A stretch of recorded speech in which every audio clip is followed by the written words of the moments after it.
Bismillahirrahmanirrahim. Assalamualaikum warahmatullahi wabarakatuh. Waalaikumsalam warahmatullahi wabarakatuh. Selamat siang, salam sejahtera untuk kita semuanya. Alhamdulillahirabbil alamin wa bihi nasta'in ala umuri waddin wa ala alihi wa sahbihi amma ba'du. Pertama-tama yang saya hormati Ibu Wakil Kepala Sekolah yaitu Ibu Nani Herawati SPD, dan yang saya hormati Dewan Guru semuanya yang hadir pada hari ini. Selawat serta salam kita sanjungkan kepada Nabi besar kita Muhammad SAW. Dalam acara ini yaitu diseminasi budaya positif guru penggerak angkatan 10. Sebelum mulai acara, marilah kita buka acara ini dengan membaca basmalah. Bismillahirrahmanirrahim. Terima kasih. Acara selanjutnya yaitu pembacaan doa yang dipimpin oleh Bapak Abdi. Waktu dan tempat kami persilakan. Terima kasih rekan-rekan semua. Sebelum kita mulai acara, mari kita berdoa semoga acara yang Pak Adi laksanakan bisa berjalan dengan baik dan lancar. Sebelum kita mulai berdoa, mari kita baca surah Al-Fatihah ala azimiyah Al-Fatihah. A'udzubillahi minasyaitonirrajim. Bismillahirrahmanirrahim. Alhamdulillahirabbil alamin arrahmanirrahim maliki yaumiddin. Iyyaka na'budu wa iyyaka nasta'in ihdinas siratal mustaqim siratal ladzina an'amta 'alaihim ghairil maghdubi 'alaihim waladdallin. Amin. Astagfirullahaladzim. Walhamdulillahirabbil alamin. Allahumma shalli ala sayyidina Muhammadin. Ya Allah ya Ghaffar, ampunilah segala kesilapan dan dosa kami. Amin. Ya Allah ya Rahman, permudahlah segala urusan kami. Amin. Ya Allah ya Rahim, jadikanlah kami pendidik yang ikhlas hanya mengharapkan ridhamu. Amin. Ya Allah ya Qawi, kuatkanlah iman Islam dan ketakwaan kami kepadamu. Amin. Ya Allah ya Alim, jadikanlah siswa-siswi kami memiliki karakter yang baik dan mulia. Amin. Ya Allah ya Hafiz, jagalah siswa-siswi kami dari pengaruh negatif lingkungan mereka. Amin. Ya Allah ya Mujibas Sa'ilin, kabulkanlah doa dan permohonan kami ini. Rabbana lakal hamdu syukra wa lakal manul fadla wa anta rabbuna haqqa. Allahumma nas'aluka ridhaka wal jannah wa na'udzubika min sakhatika wan nar. Rabbana atina fid dunya hasanah wa fil akhirati hasanah wa qina adzabannar. Wa sallallahu ala sayyidina Muhammadin wa ala alihi wasallam. Walhamdulillahirabbil alamin.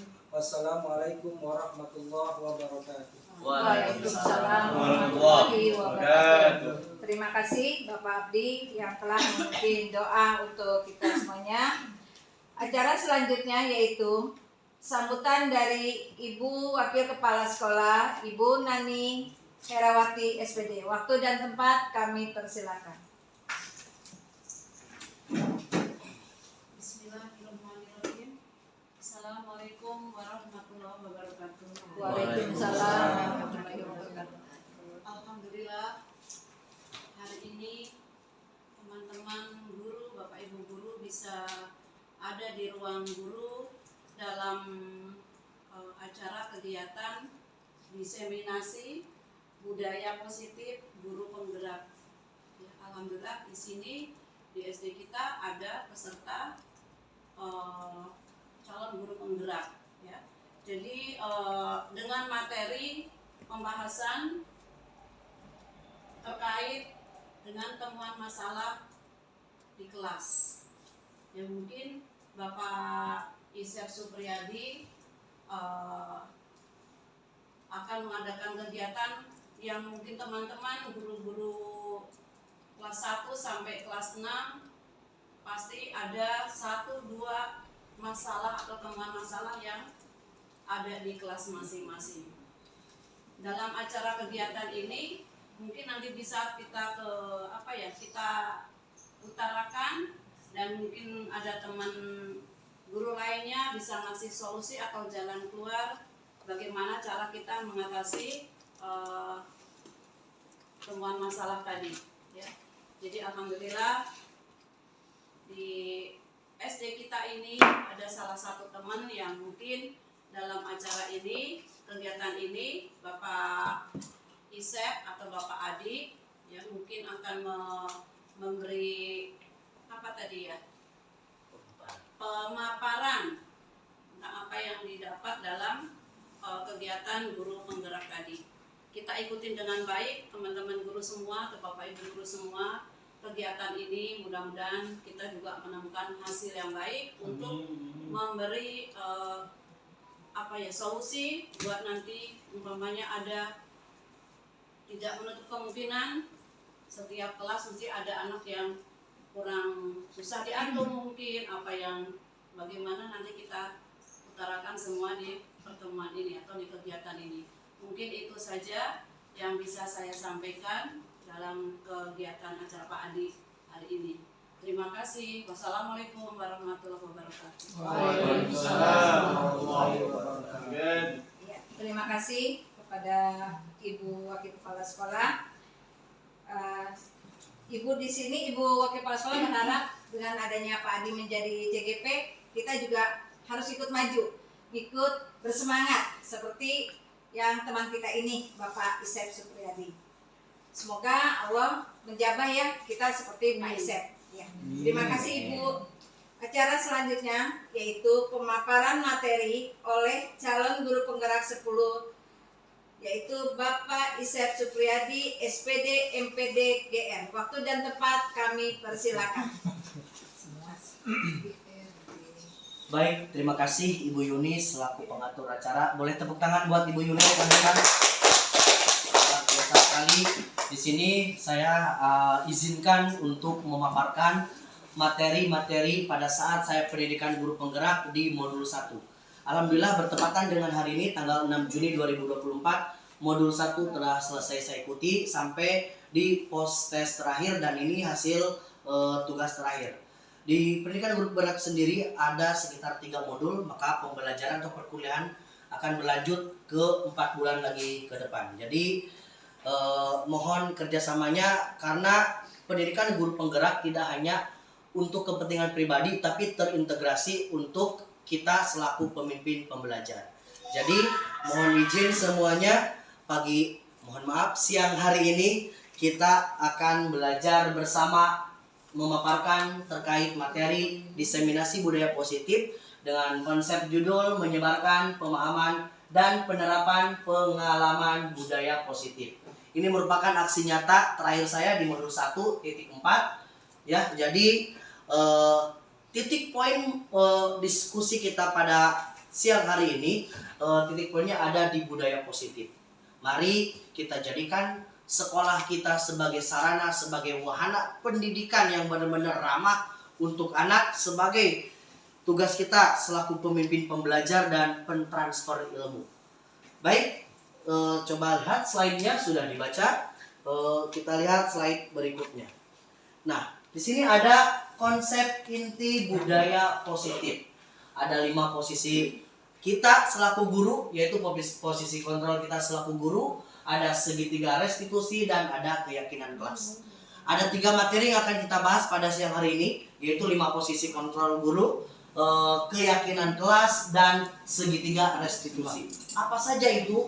Mari kita bedah satu-satu. Nah, Ibu Bapak sekalian, 5 posisi kita selaku guru, terkadang kita bertindak sebagai penghukum, terkadang kita bertindak sebagai teman untuk anak-anak murid kita, terkadang kita sebagai pemantau, terkadang kita pembuat masalah itu merasa bersalah apa yang dia lakukan. Dan yang terpenting posisi kita selaku guru adalah sebagai manajer. Manajer dalam artian pengelolaan kelas ataupun pengelolaan sekolah. Jadi itu titik poin posisi kita, 5 posisi kita sebagai seorang guru. Coba lihat. Yang pertama, posisi kontrol guru sebagai penghukum. Guru tidak menutup kemungkinan hampir setiap jenjang kelas 1 sampai kelas 6 ada siswa yang bermasalah. Posisi kita sebagai penghukum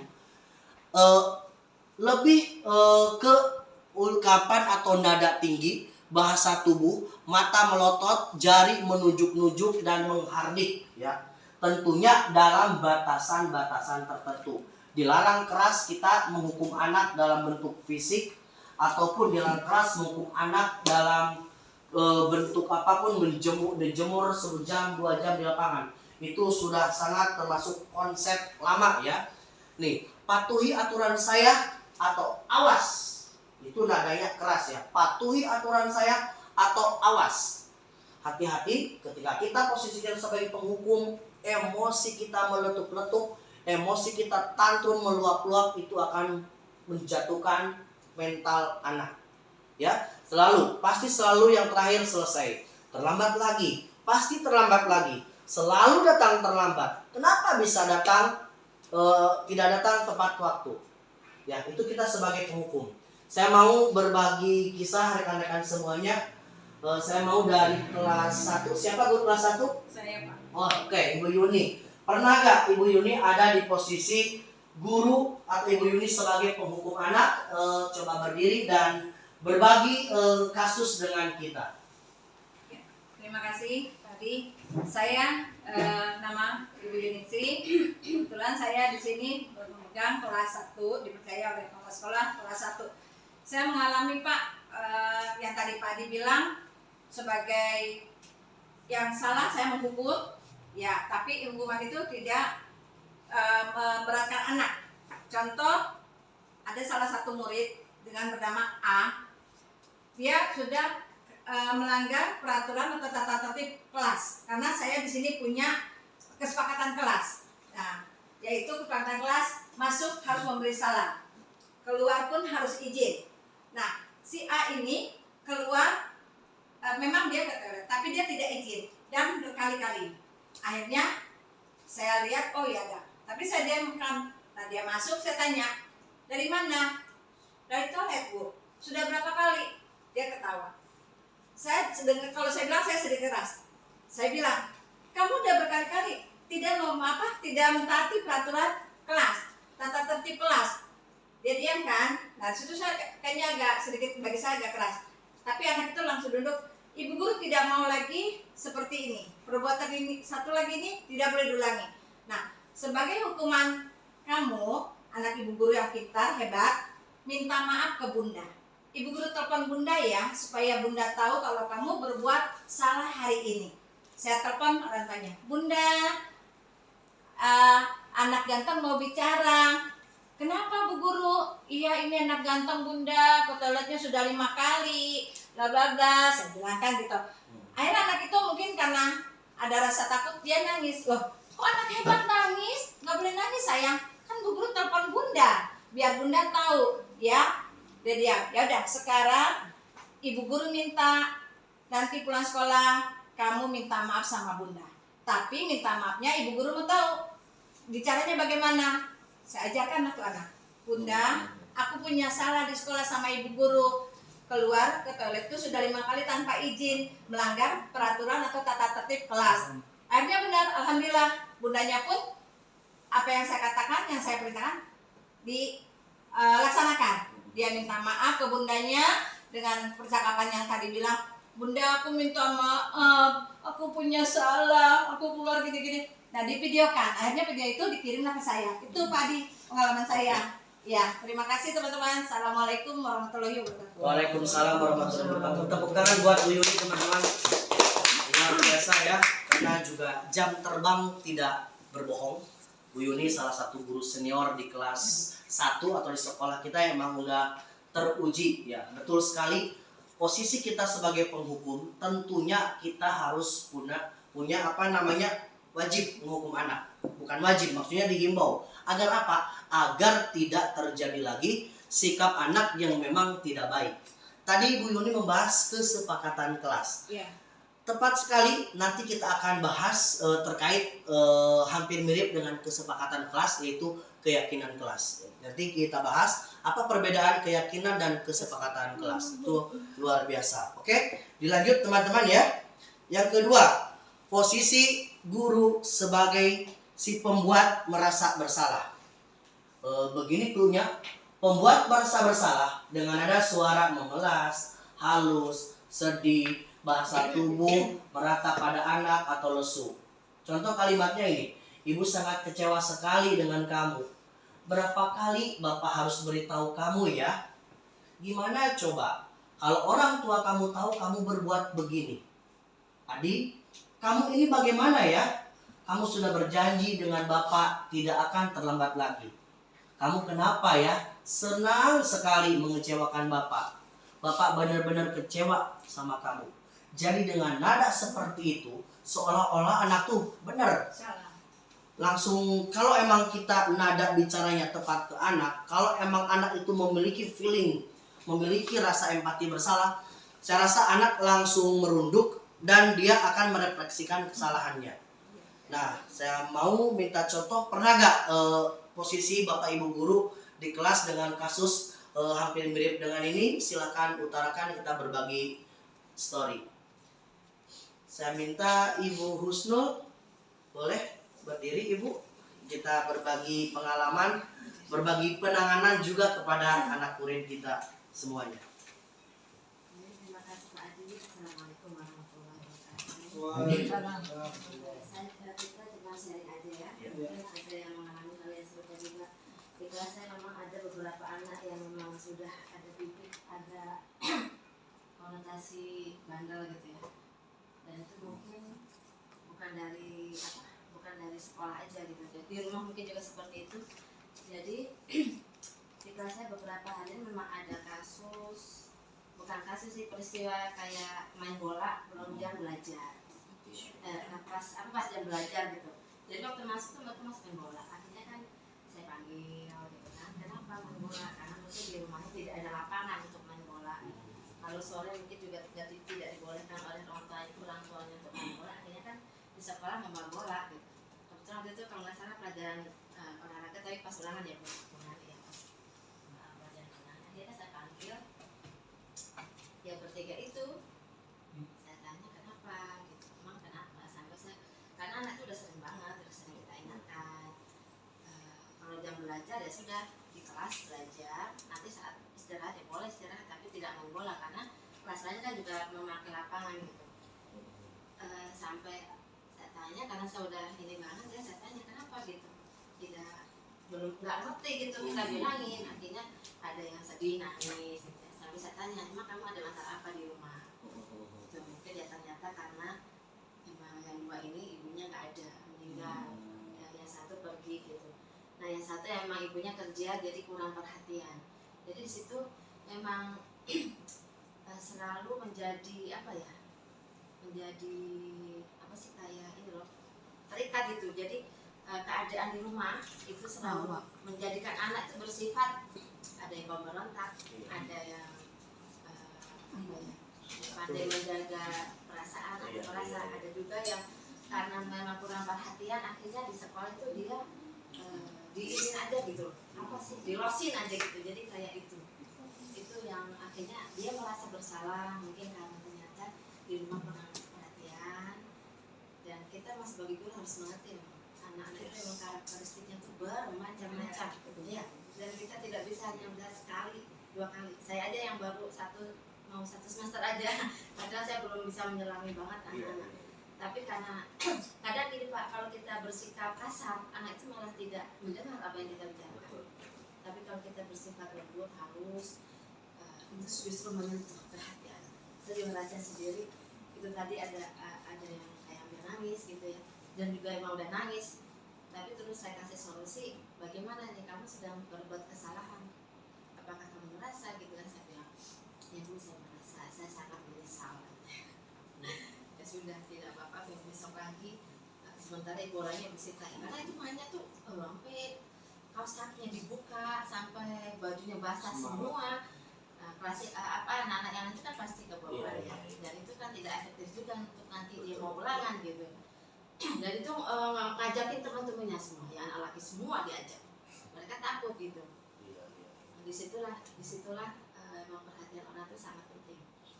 Dan guru, kita sebagai guru, orang tua di sekolah juga sangat penting. Artinya kalau kita anak kita sudah panggil gitu, mereka akan merasa bersalah seperti yang Pak Adi sebutkan, bahwa kita itu menjadi peran untuk membuat merasa bersalah kepada siswa yang memang sudah mengetahui kesalahannya. Dan solusinya mereka apa? Dengan sadarnya mereka meminta maaf kepada kita, kepada teman-temannya, dan menjadi tidak akan mengulangi lagi. Itu aja sih. Dan itu untuk fase kelas 2 ya, yang masih fase 1 yang masih anak-anak, yang artinya kita memang sekolah itu mungkin memang tempat menyenangkan bagi mereka. Betul. Dan harus seperti itu. Jadi kadang-kadang di luar kontrol gitu. Kita sebagai pengontrol tadi kan Yes, pertama, betul, dan betul, sekarang betul. kita sebagai guru sebagai pembuat merasa bersalah.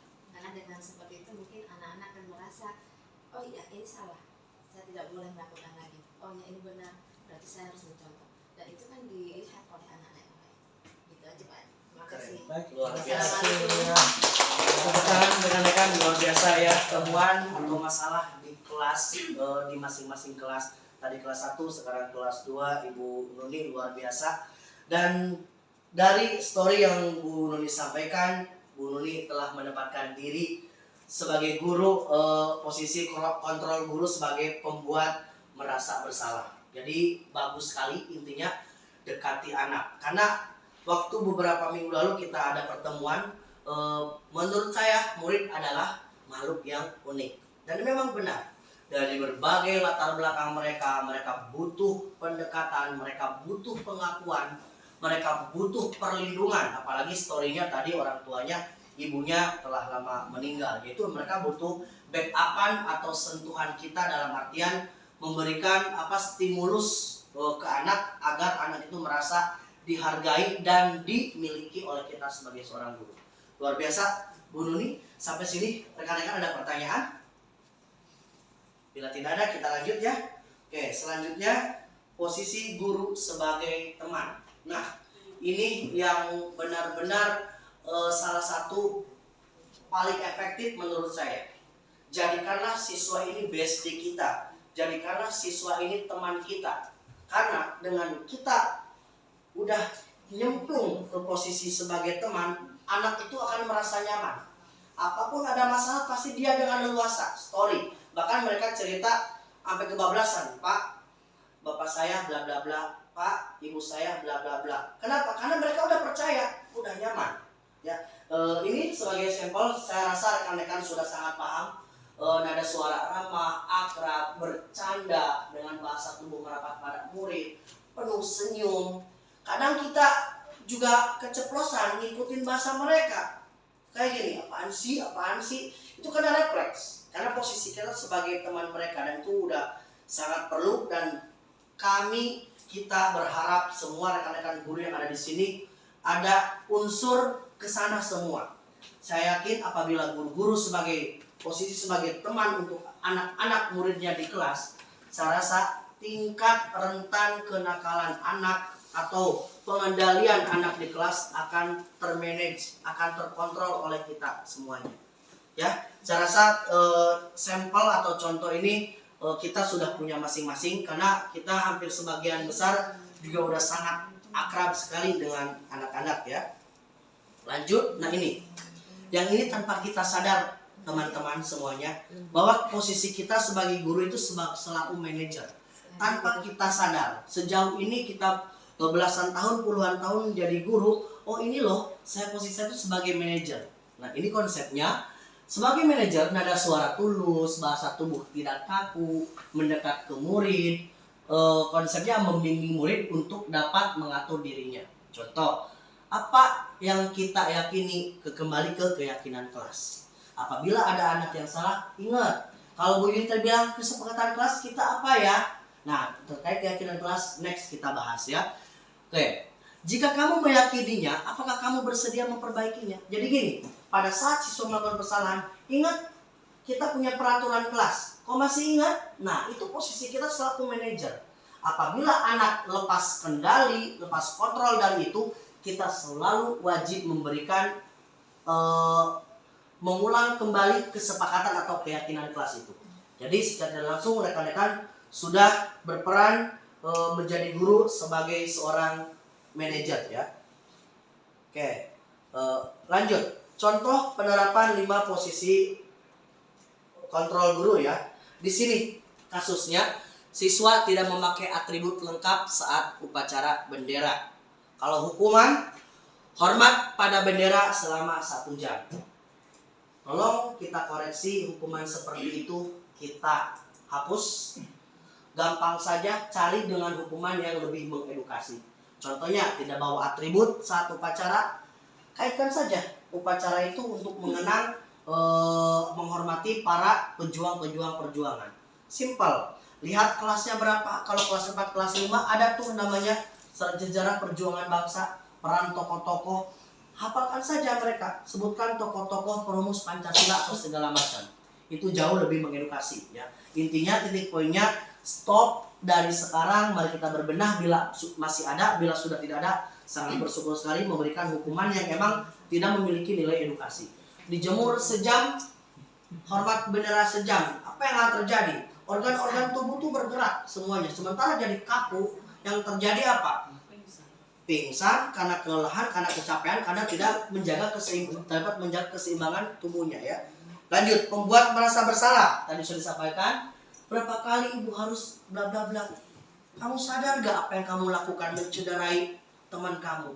Kamu sadar gak apa yang lakukan? Jadi membalik menuduh dia seolah-olah dengan ada intonasi kita itu tadi beda dengan kamu dasar kamu ya. Udah berkali-kali ibu bilangin, bapak bilangin gini. Justru anak akan semakin benci ke kita, akan berontak tadi yang disampaikan oleh Bu Nuni pada kita ya. Pentingnya sewaktu-waktu kita kelola kelas kita, apabila anak bermasalah, kita harus jadi si pembuat masalah itu merasa bersalah banget. Oke? Lanjut. Contoh lagi sebagai teman. Nah, ini sebagai teman.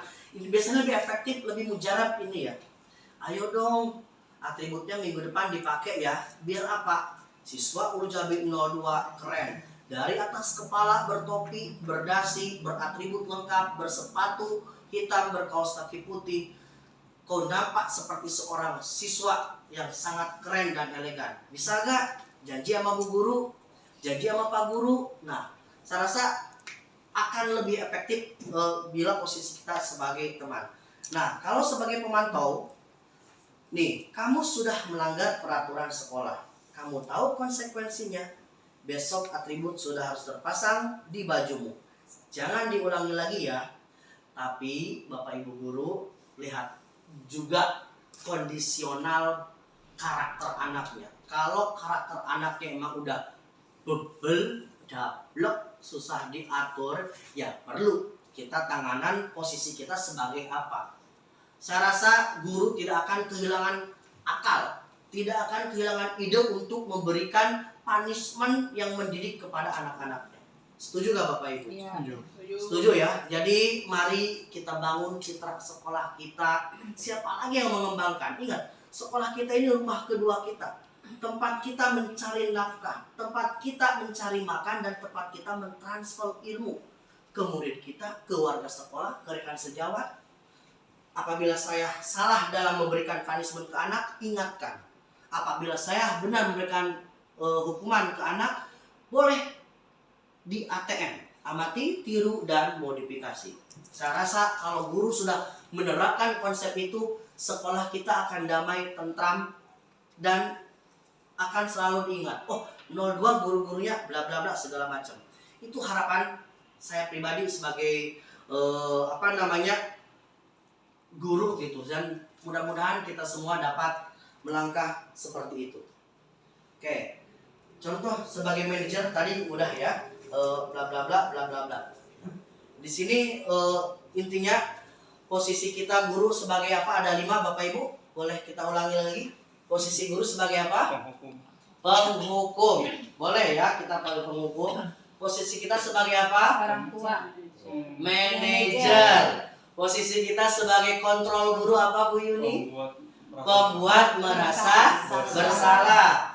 Posisi kita sebagai guru apa? Pemantau. Pemantau. Oke, ada pertanyaan? Saya rasa masih semangat ya. Pak Hasan mungkin ada pertanyaan Pak? Boleh? Mungkin beberapa sharing aja ya Pak ya. Iya. Jadi di kelas tinggi ini terutama ada kasus di kelas saya pribadi perundungan. Nah, anak ini sebenarnya dia udah usia di atas teman-temannya. Tapi memang karena dia kurang dalam belajar, itu kurang banget, ya, itu dihina sama teman-temannya. Lalu ya kembali lagi guru sebagai kontrol ya harus bisa menangani di sini. Jadi menurut gue mulai pendekatan. Anak ini kenapa kok diem aja, murung, dia nggak bersosialisasi dengan teman-temannya, kenapa kan gitu. Karena kita panggil secara pribadi teman-teman ini, karena memang kalau kita ngejudge di depan mereka juga nggak baik juga di situ.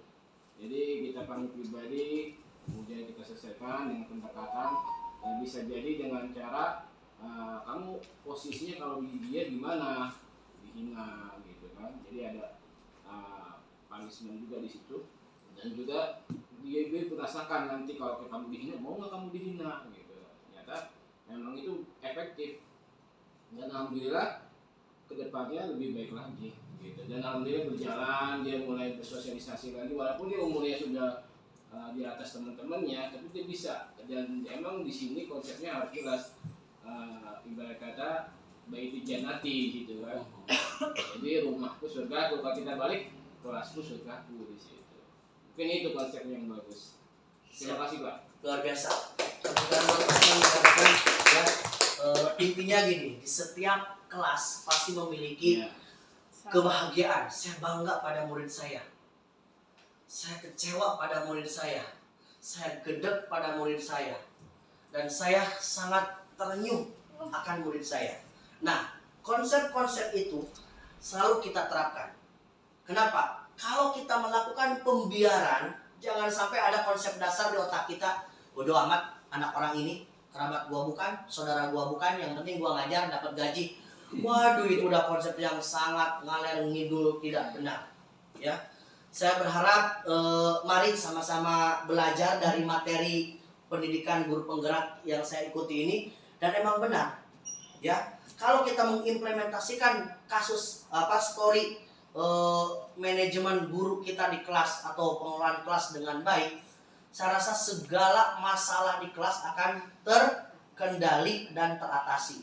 Tentunya ada pihak internal kita selaku guru dan pihak eksternal selaku siapa? Lingkungannya, wali muridnya. Dan betul tadi Bu Yuni menyampaikan menelepon orang tuanya itu sebagai bentuk kolaborasi antara guru dan wali, sehingga kita tidak memberikan punishment seorang diri, harus wajib diberikan tebusan ke orang tuanya. Biar apa? Yaitu tadi, kita menghukum anak seolah-olah kita dikte anak ini bersalah, tapi kita sampaikan ke orang tua. Kalau orang tuanya sudah paham dan orang tuanya tidak terima, anak saya di rumah soleh banget gini bla bla bla bla bla, nah baru di situ ada muncul konflik antara guru dan wali. Tugas wali murid apa? Memanage, mengelola, dan menyampaikan pesan kejadian pada anak disampaikan ke orang tuanya. Karena tidak menutup kemungkinan banyak sekali wali murid yang tidak terima anaknya bersalah, yang tidak terima anaknya si pelaku perundungan, tidak terima anaknya bla bla bla yang negatif. Pentingnya kita kolaborasi, komunikasi dengan wali murid. Yaitu tadi tujuan pembelajaran, tujuan pendidikan kita, tujuan kita ngajar di kelas, saya rasa akan terrealisasi dengan sangat mudah. Miss Nisa mungkin mau berbagi story di kelas Miss Nisa, bagaimana? Ada kasus apa? Bagaimana Miss Nisa mengatasinya? Iya, beberapa hari lalu. Assalamualaikum dulu ya. Tepuk tangan buat Miss Nisa. Sepertinya ada kelas. Bisa berdiri biar Boleh terlihat. berdiri. Berdiri, jadi kelihatan. Luar biasa. Warahmatullahi wabarakatuh. Waalaikumsalam Warahmatullahi wabarakatuh. Nah, saya guru kelas 4 yang kebetulan beberapa hari lalu anak saya tersandung kasus ya. Awalnya itu saya lagi nilai, terus anak-anak tuh lagi santai-santai lah gitu. Terus tiba-tiba Nis si Koto begini Nis gitu, begini bagaimana melakukan adegan yang dewasa lah ya, dengan mainan yang bekas permen karet itu dia lakukan layaknya kayak mainan dewasa gitu lah. Terus saya tanya, kamu ngerti kayak begitu dari mana? Ya nggak ngaku dong, anaknya nggak ngaku. Lalu satu persatu anak itu bicara, nih saya tuh pernah dipegang kelaminnya Miss, saya juga. Nah saya kan kaget ya, dan terus saya langsung ke sini. Saya nanyakan sama Pak Ardi sama Bu Yuni gimana nih solusinya. Akhirnya saya ke sana juga anak-anak kan juga langsung rame ya, saya nggak bisa kontrol foto di sini sendiri, akhirnya dipegang oleh Pak Adi dan Bu Yuni, dan terjadilah pengakuan yang di luar dugaan saya dan guru-guru lain. Nah, setelah bapaknya kan dipanggil, setelah kejadian itu saya ngobrol sama si foto, saya ngomong berdua, kamu kok sudah sejauh itu? Iya nih, saya takut saya harus dipegangin, dan salah satunya ada saudara saya yang ikut membuli saya. Nah, terus setelah kejadian ini gimana? Bapak ke rumah pelaku, katanya minta ganti rugi, saya juga nggak ngerti ganti rugi apa dia itu. Terus kamu kesini, setelah kejadian itu anaknya nggak mau sekolah tuh sehari, katanya takut. Nah, terus saya paksa, udah masuk, nggak apa-apa, nanti kakaknya juga saya hubungin, tolong diantar jemput adiknya. Nah, kalau nggak bisa ya antar aja, ntar yang pulang ntar teman-teman didampingi, atau nggak saya juga mau antarin pulang. Nah, besoknya masuklah tuh si Koto itu. Terus saya panggil, saya bicara-bicara sama dia, katanya emang salah satunya juga ada saudaranya. Terus respon ayah kamu tuh sama saudara kamu gimana? Ya marah lah, Miss, kenapa jadi saudara kok nggak melindungi, sama sepupu kok nggak melindungi, malah ngebully. Terus kamu gimana? Ya saya mau kamu harus pindah, kalau saya bilang gitu ya, pindah, kalau mau pindah mau nggak? Jadi kamu tuh di sini juga nggak merasa Kucilkan. bukan dikucilkan, merasa habis merasa tekanan dari yang pihak sana kan, karena keluarga sudah tahu. Dari pihak yang ngebully itu kan takutnya mengancam, takut mengancam. Lebih baik, ya Miss, ayah saya udah bilang sih sebelum kejadian ini juga, katanya mau ke pesantren, kalau nggak ke Padang begitu. Ya udah, alhamdulillah. Kira ya sekarang anaknya alhamdulillah udah nggak banyak tingkah, udah ini banget, jauh dari dulu. Kalau dulu kan apa aja anak dipukulin lah, apa anak ini, sekarang udah lebih kalem, udah ya mungkin udah dikontrol sama bapak. Itu aja. Assalamualaikum warahmatullahi wabarakatuh. Waalaikumsalam. Tangan buat Miss Nisa, itu luar biasa. Saya menitik beratkan dari masalah yang dialami Miss Nisa ini. Bapak Ibu, jangan sungkan, jangan malu, jangan merasa tidak bisa, tidak mampu menyelesaikan masalah sendiri. Kasus yang dialami siswa Miss Nisa emang kasus pelanggaran berat, ya. Intinya ada tindakan asusila dan pelecehan segala macam, yang emang Miss Nisa harus butuh cari teman untuk berbagi solusi bagaimana. Ya, terima kasih Miss Nisa udah open, udah welcome. Mikirnya gimana ya? Mikirnya sekolah kita. Ya, udah sangat luar biasa. Tadi Miss Nisa mengucapkan kata kontrol, dan sudah mau memanage dan udah membuktikan kalau Miss Nisa emang bertanggung jawab. Jadi dari kasus ini, siapapun yang punya masalah berat di kelas, tolong jangan sungkan, dan kita tidak akan mendikte. Lu sih sebagai guru kagak becus ngurus anak, murid. Kau sih sebagai guru tidak bisa mengolah kelas. Guru tidak akan mendikte demikian. Kenapa? Mari kita sama-sama cari solusi. Karena setiap lingkungan, setiap jenjang kelas itu memiliki representatif alternatif solusi yang memang harus berbeda. Dan Miss Nisa sudah sangat tepat bertemu kita berbagai solusi, dan harus segera dilaporkan juga, ditindaklanjuti, beri tembusan kepala sekolah. Karena ini udah pelanggaran berat. Dan alhamdulillah orang tuanya dipanggil, hasil kesepakatan kedua belah pihak, ya anak ini harus pindah. Ya memang udah syarat dari peraturan sekolah kita. Khawatirnya apa? Khawatirnya anak ini tidak aman, karena kasus dia dibully di luaran sekolah sana akan merembet. Khawatirnya juga apa? Siswa-siswa kita akan, mohon maaf, tertular ya. Dalam bahasa virusnya itu tertular atau tidak nyaman. Jadilah dia dibully di sana, dilampiaskan ke murid-murid kita, ke teman-temannya, akan jadi di blow up ke permukaan, sekolah kita juga yang terimbas tidak baiknya. Jadi sekali lagi mudah-mudahan kasus yang seperti dialami di kelas Unisista tidak terulang dan dapat diminimalisir. Yaitu tadi salah satunya penting peran kita sebagai guru sebagai apa dulu. Yang 5 posisi kita tadi sebagai guru. Oke, Bapak Ibu, terima kasih Miss Nisa udah berbagi. Sorry, ini bukan masalah kita gak becus ngajar, tapi ini masalah bersama yang harus dicari solusinya, dan alhamdulillah sudah ketemu. Anaknya jauh perubahan sikapnya udah lebih positif. Orang tuanya juga menerima konsekuensi yang dilakukan anaknya karena udah sangat fatal. Oke, lanjut ke poin materi kedua, Ibu Bapak. Pak Adi, maaf. Iya, oke, silakan. Dari sedikit ya, dari kasusnya kelasnya Nisa, itu tadi kan sebagian guru mungkin marah gitu ya, dengar yang kasus begitu. Tapi saya lihat mungkin anak ini ada latar belakang yang baik dan nggak baik dari keluarga gitu. Jadi kalau saya tadi posisi guru sebagai apa, jadi kalau nggak sekilas sedih kita di akhirnya, karena mungkin belum tentu anak ini bandel gitu loh. kurang perhatian ya Bu. Nah, jadi dari yang kalau yang diceritakan bisnis tadi itu mungkin bisa sekaligus 2 posisi bisa dipegang guru ya. Tadinya kita kalau marah apa nih posisi guru?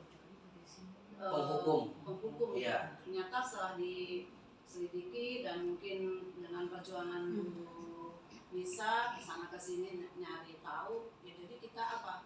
Kasihan apa? Jadi Empati kita muncul ya. nah, mungkin di situ. Jadi jangan 100% tuh salah gitu di anak itu. Mungkin dari diri kita pribadi juga kita, maaf ya kalau melihat si Oto apa Rahul ya, itu emang ada beda, agak beda sama anak yang lain gitu. Mungkin itu tadi, jadi dia pikirannya udah apa ya, ada takut, ada gelisah, ada apa, tidak seperti anak lain. Saya lihat sekilas anak itu tidak ada mau apa gitu, nggak ngerti, tiba-tiba jalan ke sana balik lagi ke sini, apa itu gelisah apa gimana gitu ya, Ada tujuan. iya. Jadi kayak anak tuh ke sana ke sini gitu ya. Kalau teman kan udah ngobrol sama teman enak, dia jarang ngobrol yang aku lihat di situ. Terus suka tiba-tiba tuh nyaut gitu sama temannya, tahu tuh megang tangan apa megang apa gitu, jadi Kasar. nah itu dia. Jadi selama ini mungkin Miss bisa nggak terlalu paham sampai situ.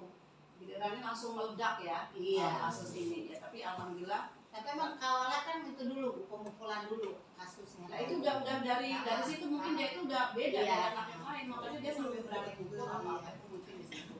Jadi peran posisi guru tadi sekaligus ada berapa macam di situ? Ada 5. Enggak, yang tadi yang kasus. Udah tercover semuanya, Miss Nisa. Ya, bentuk tanggung jawab Miss Nisa sebagai seorang guru. Ada manajer juga, ada itu. Ya udah, terima kasih Pak Adi. Ya.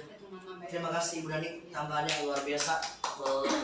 Intinya kembali lagi kita bahas, kita simpulkan di materi pertama 5 posisi kontrol guru ya. Apa yang pertama Ibu Bapak boleh lihat di slide, sebagai penghukum. Kita guru sebagai teman, kita guru sebagai manajer, sebagai pemantau, dan sebagai pembuat masalah. Mari kita terapkan ke-5 posisi ini. Kita sebagai seorang guru, harapannya kalau kita mengimplementasikan posisi kita ini, kejadian, masalah, atau temuan yang tidak diharapkan dapat terminimalisir. Walaupun pertemuan kita dengan murid dari setengah 7 sampai setengah 12 saja, setidaknya kita dapat memberikan edukasi, pesan-pesan moral yang baik. Kenapa? Karena derasnya lingkungan sekitar juga cukup ampuh untuk membingungkan anak. Kata ibu guru, Pak Guru tidak boleh gini. Di lingkungannya dengar di pangkalan ojek, di pangkalan ronda, dan di lain sebagainya dengan bahasa, tutur bahasa segala macam. Ya itu tadi, tugas kita selaku guru harus bisa menerapkan ke-5 posisi ini. Siap kita untuk menerapkan ini Ibu Bapak Guru? Insyaallah. Untuk apa? Ya kembali lagi untuk diri kita sendiri. Saya rasa kalau udah menerapkan ini, ada kebanggaan, kepuasan pada diri kita. Saya yakin itu. Mudah-mudahan kita menjadi guru pembelajar yang ingin belajar, yang ingin terus maju berbenah diri untuk kebaikan murid-murid kita. Amin. Oke, selanjutnya ada di materi kedua yaitu keyakinan kelas. Oke, saya pengen ada pertanyaan pemantik. Apa Pak Wawan boleh bisa menjawab? Ya, ini apa yang Pak Wawan paham saja. Apa bedanya keyakinan kelas dan kesepakatan kelas atau peraturan kelas? Menurut versi Pak Wawan. Oke. Bismillahirrahmanirrahim. Pagi dengan pertanyaan tadi keyakinan dan kesepakatan kelas. Keyakinan kelas menurut saya sendiri jadi keyakinan kita terhadap anak-anak bahwa anak-anak itu bisa menjawab apa yang sudah kita berikan soal, berikan apapun yang kita kasih kepada mereka. Dan untuk kalau keyakinan kelas kesepakatan kelas bahwa ada salah satu indikasi untuk bagaimana anak-anak itu bertindak tidak semena-mena dalam kelas, tidak tidak terpengaruh dengan anggapan-anggapan kelas lain, bahwa ya seperti itu. Yes, betul. Oke, terima kasih Pak Wawan, luar biasa. Rekan-rekan, ayo semangat, udah hampir kurang lebih kita diskusi sejam ya, dan tidak menyurutkan semangat kita. Nah, di sini ada option, question atau pertanyaan. Mengapa keyakinan kelas? Mengapa tidak peraturan kelas saja? Bapak, Ibu guru silakan pilih dua-duanya. Apa yang memang yang membedakan? Ini yang membedakannya keyakinan kelas. Tadi Pak Wan sudah menyampaikan sudah sangat tepat sekali, tapi ini menurut kajian teorinya. Keyakinan kelas merupakan nilai keselamatan, kesehatan yang kita sebut sebagai suatu keyakinan universal yang disepakati secara tersirat dan tersurat, lepas dari latar belakang suku, ras, bahkan agama. Titik poinnya, keyakinan kelas itu kita bergumam ke anak-anak di kelas. Ayo kita buat keyakinan kelas, tidak usah diketik, tidak usah ditulis. Kalau peraturan kelas itu emang sudah tertatar dan tertulis, betul ya? Misalkan siswa kelas 1 kalau mau ke belakang izin ke bu guru pamit, kalau mau keluar masuk bilang salam, itu udah terpampang nyata. Kita bikin, kita print out, kita tempel. Kalau keyakinan kelas itu tidak usah untuk di print out. Kita gini, kita buat keyakinan kelas. Kelas 6A yakin semua bisa. Kelas 6A yakin tidak akan terlambat sekolah. Jadi ada keyakinan di dalam diri dia yang memang tidak harus tertulis. Kelas 6A yakin akan rajin mengikuti pelajaran A. Karena sudah pertemuan. Kelas saya itu ada beberapa anak yang kurang suka pada pelajaran bidang studi. Setelah saya telaah, susah materinya. Berarti itu anak emang Rata-rata. masih kaget dengan bahasa luar, ya. Ada akhirnya apa? Kita buat keyakinan kamu harus yakin kamu bisa belajar apapun harus bisa. Itu keyakinan ya. Lanjut, nih pembentukan keyakinan kelas ibu bapak di sini bersifat abstrak ya, berupa pernyataan universal yang dibuat. Intinya tidak secara garis besarnya itu umum ya, luas. Gini. Saat itu tidak boleh pilih-pilih teman, tidak boleh memilih teman gara-gara teman itu seagama, satu suku, satu bangsa, satu ras dengan kita. Semua siswa 6A sama, tidak ada pandang bulu. Pak guru tidak akan pilih kasih. Mentang-mentang dia pintar, suatu saat dia melakukan kesalahan, dia kebal akan hukuman. Tidak demikian. Itu keyakinan kelas ya. Jadi silakan Bapak Ibu yang punya planning di semester awal nanti buat keyakinan kelas, pasti keyakinan kelas masing-masing beda-beda, tergantung ide atau gagasan Bapak Ibu guru wali kelas atau bidang studi pada umumnya. Apakah guru bidang studi bisa membuat keyakinan kelas? Sangat bisa. Mereka akan tahu, pelajaran agama udah tahu punya banyak hafal-hafalan surat, banyak hafal-hafalan praktek sholat dan sebagainya. Nah, buat keyakinan kelas, yakin kelas 3 semester 2 harus sudah hafal bacaan sholat dari tahiyat awal hingga tahiyat akhir. Nah, anak di situ akan terpancing. Kenapa? Karena mendengar stimulus ucapan kita. Oh ingat kata Pak Abdi harus bisa semester 1 di kelas 3 harus bisa bacaan sholat. Itu pamantik untuk anak Diingatkan terus. Apakah boleh diingatkan saat pelajaran? Silahkan. Atau boleh ibu temuan masalah di sini. Tadi Pak Guru ngelihat ada nenek-nenek ketabrak gini-gini. Ya Allah kasihan banget bla bla bla bla bla bla. Yuk, posisi kita sebagai manusia bagaimana? Nah, itu keyakinan kelas juga. Jadi keyakinan kelas sewaktu-waktu dapat berubah dan bertambah. Paham ya, Ibu Bapak? Lanjut. Nah, ini masih selanjutnya sampai di keyakinan kelas ada pertanyaan. Jadi pembedanya gini, keyakinan kelas itu kesepakatan bersama dengan murid tanpa tertulis. Tapi murid terngiang-ngiang, gak usah banyak-banyak, satu aja. Misalkan gini, keyakinan kelas 5, setiap menjelang pulang azan zuhur kita berjamaah bersama. Khusus 5A, ya emang kelas 5A yang membuat keyakinan. Atau setiap hari Jumat anak Pak Guru harus hafal 2-3 ayat surat Yasin misalnya. Jadi kembali lagi bagaimana mengeksplor diri atau kelebihan kita sebagai guru diimplementasikan kepada anak-anak kita. Kalau kesepakatan kelas, peraturan kelas sudah terpampang nyata ya. Tidak boleh gini-gini konsekuensinya dapat bintang 1, dapat bintang 5, dapat hukuman ini. Paham ya, Ibu Mau Bapak? tanya Pak Adi, Oke, silakan. kalau saya di kelas 1 ini termasuk keyakinan ataukah masuk ke tata tertib atau peraturan? Karena saya kan kelas 1 semester 2 ini sudah belajar menulis sambung. Nah, sebagian anak kelas 1 kan banyak, Bu Guru nggak bisa. Saya bilang pasti bisa. Yakin kamu pasti bisa ya? Bisa ya nak? Bu Guru jelek tidak apa-apa. Nanti lama-lama bagus. Itu yang saya tanyakan itu masuk ke keyakinan atau ke keyakinan ya masuk ya. Karena saya setiap anak kelas 1 yang nggak bisa apa-apa bisa nak. Tapi ujung-ujungnya betulnya jelek gak apa-apa, lama-lama akan bagus. Saya seperti itu Pak. Bagaimana? Nah, Makasih. itu termasuk ke keyakinan kelas Bu Yuni. Itu kan kejadian tidak kita tidak harapkan, tapi ada di saat waktu tertentu. Misalkan di semester 2 kelas 1 udah masuk ke nulis sambung. Nulis sambung. Ya, di semester 1 kan tidak ada. Ya. Itu termasuk kepada keyakinan kelas. Kalau peraturan di semester 2 siswa kelas 1 harus bisa menguasai huruf sambung. Dan saya rasa itu berat.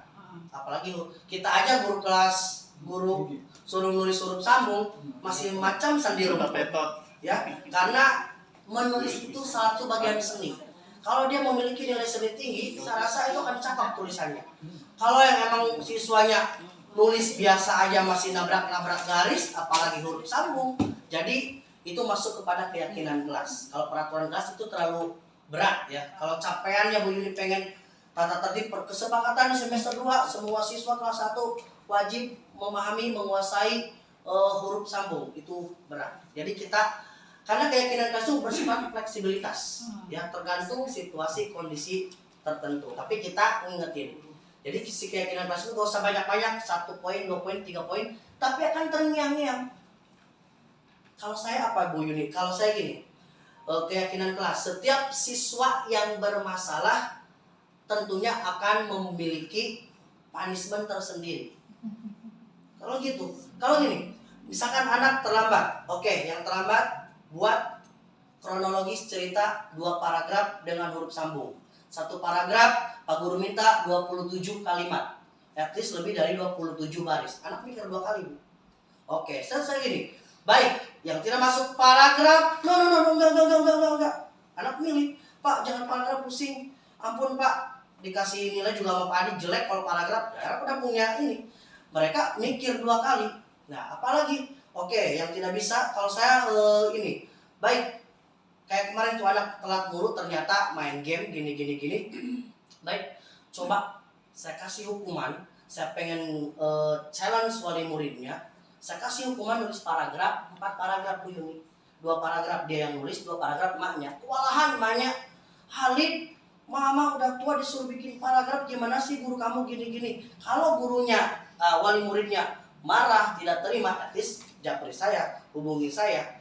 Karena saya nitip pesan ke si Halid, tolong Lid, berikan edukasi ke ibu kamu, sampaikan. Gara-gara saya, maaf ya Bu, gara-gara saya ibu jadi terkena sama hukuman gini-gini. Jadi anak mikir 2 kali. At least teman-temannya apabila mau bertindak yang tidak baik, mikir 2 kali.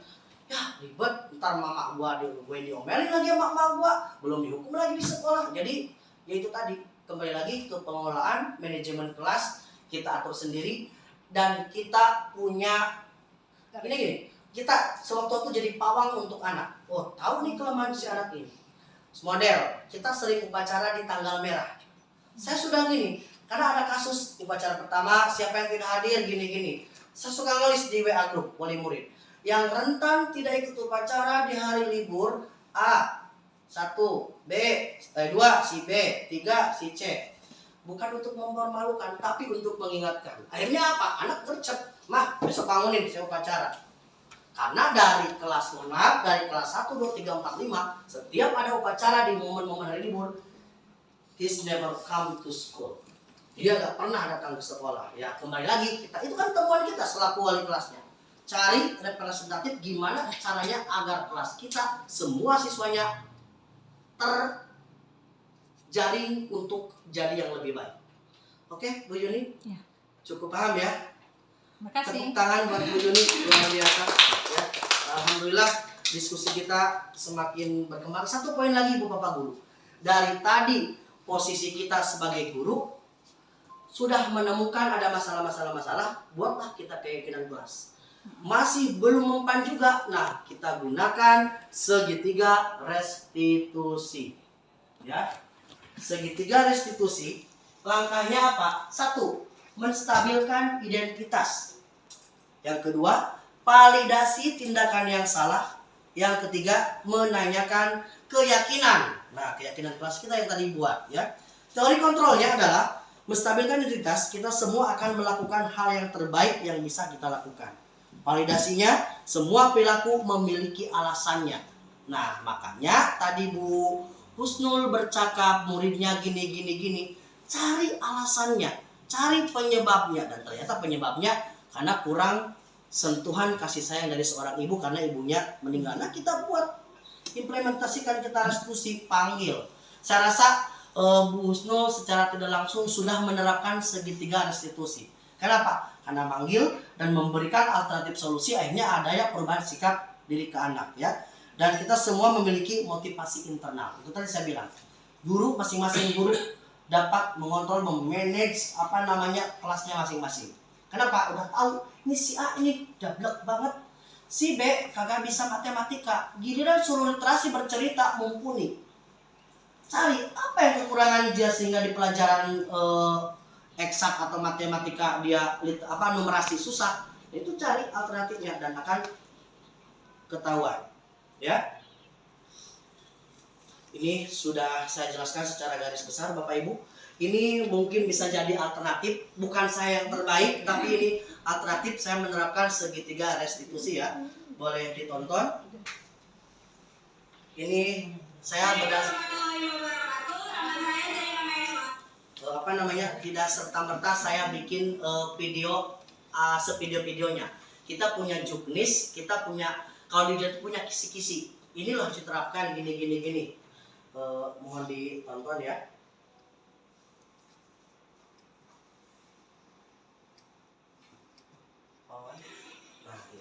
Assalamualaikum. Waalaikumsalam. Nanti ya, silakan. Ini teman-teman kamu untuk Pak Adi. Makanya kamu sering marah-marah, sering teriak-teriak karena teman-teman kamu gara-gara itu. Saya gimana? Saya kalau kali nanti Pak, ini nggak bisa sedikit diselesaikan Pak. Nah, nanti bukan salah satu siswa kami di kelas. Alangkah lebih baiknya kalau ada teman yang sobek, bilang baik-baik, tidak usah teriak-teriak. Itu tergantung banyak teman-teman kamu yang untuk Pak Adi. Katanya seperti ini, cuma pintar tapi bukan ngambek. Nah, tolong edukasi kami. Kenapa? Karena mempengaruhi penilaian sikap kami. Ya. Bagaimana? Kamu lihat nggak untuk peluangnya? Oke, jadi dari sekarang tolong diubah sikap kamu. Biar apa? Biar nilai akademik kamu bagus, nilai sikap kamu juga bagus. Jadi, oke. Jadi kalau tadi ya, hari pegang omongannya. Oke, nanti silakan istirahat lagi. setelah ini dia suruh buat rasa empati bersalah dan tidak akan mengulangi lagi kan. Assalamualaikum warahmatullahi wabarakatuh. Nama saya Zainab Eswari, saya dari kelas 6A. Setelah saya berkomunikasi dengan Pak Haji, saya sadar bahwa dengan tadi tidak cukup. Setelah saya berdiskusi dengan Pak Haji, saya berjanji akan mengendalikan emosi saya agar akademik dan emosi saya terkendali. Saya sudah berjanji untuk mengendalikan emosi saya. Dan saya Assalamualaikum warahmatullahi wabarakatuh. Jadi itu ya Bapak Ibu alternatif saat pedoman video ini dari petunjuk yang saya dapat. Mudah-mudahan one day, saya rasa Bapak Ibu udah membuat aksi nyata itu, tapi tanpa kita sadari. Kita telah dulu permasalahannya, kita bikin dulu, dan tadi yang disampaikan Pak Hasan nyambung banget. Pak Hasan memanggil anak yang bermasalah tanpa dihukum di depan temannya. Kalau seandainya kita ngomel-ngomel dasar, nih jangan dicontoh, ini bodoh, ini bla bla bla, itu mental anak langsung down. Ya rasa mari kita terapkan teori segitiga restitusi ini sehingga memberikan kenyamanan pada anak. Anak memang bersalah, tapi kita wajib menuntun dia ke hal yang lebih baik. Dan hasilnya ya alhamdulillah ada perubahan sikap. Yang disampaikan Miss Nisa juga tadi, sikap muridnya yang tadinya melakukan hal-hal yang kurang baik jauh lebih terkendali dan bisa mengontrol emosinya. Oke, Ibu Bapak, itu pemaparan dari saya. Sebelum saya closing, ada pertanyaan? Ada pertanyaan? Kalau cukup, saya ucapkan terima kasih yang sebesar-besarnya kepada Ibu Bapak di sini.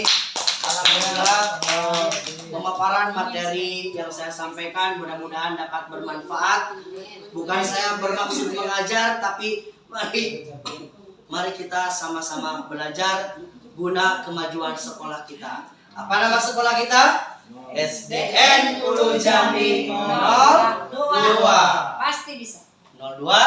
Insya Allah bisa. Terima kasih atas perhatiannya. Saya tutup. Wassalamualaikum warahmatullahi wabarakatuh.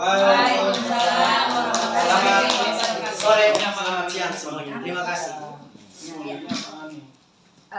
Alhamdulillah pemaparan dari Pak Adi telah selesai. Di mana di pemaparan ini Pak Adi mengajak kita guru yaitu sebagai apa aja Bapak Ibu?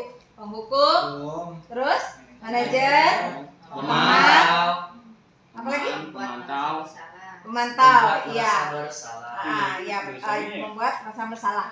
Itu dari Pak Adi. Dan di sini juga dibahas mengenai kesepakatan, terus mengenai apa lagi? Keyakinan. Itu ilmu yang kita dapat dari Pak Adi. It's the best Pak Adi. Semoga kita semua tergerak, atau yang Pak Adi tadi bilang penggerak, tergerak dan menggerakkan. Itu ya Bapak Ibu semuanya. Alhamdulillah dengan adanya Pak Adi kita jadi bertambah ilmu lagi, ya kan? Yang kita rasakan ternyata memang sehari-hari kita dalam mengajar ternyata memang sudah ada kesepakatan, tapi tanpa kita sadari. Sudah ada tapi tanpa kita sadari, dan kita sudah menjadi teman tanpa kita sadari. Terus kita juga di sini sebagai apa lagi? Pemantau tanpa kita sadari itu. Padahal kita sudah termasuk ke dalam itu Pak Adi ya. Seperti itu. Oke, kiranya cukup sekian. Saya pembawa acara di sini, kurang lebihnya mohon maaf, ada kekurangan, kelebihan. Saya ucapkan lagi terima kasih kepada Pak Adi. Is the best Pak Adi, jalan terus. Semoga teman-teman ini terbawa, terutama Pak Wawan dan Pak Haji Hasan ya, Pak Haji siap-siap seperti Pak Adi.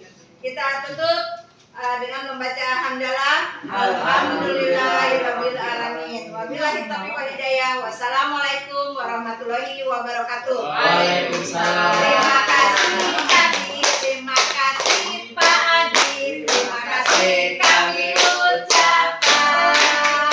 Terima kasih Pak Adi, terima kasih Pak Adi, terima kasih kami ucapkan.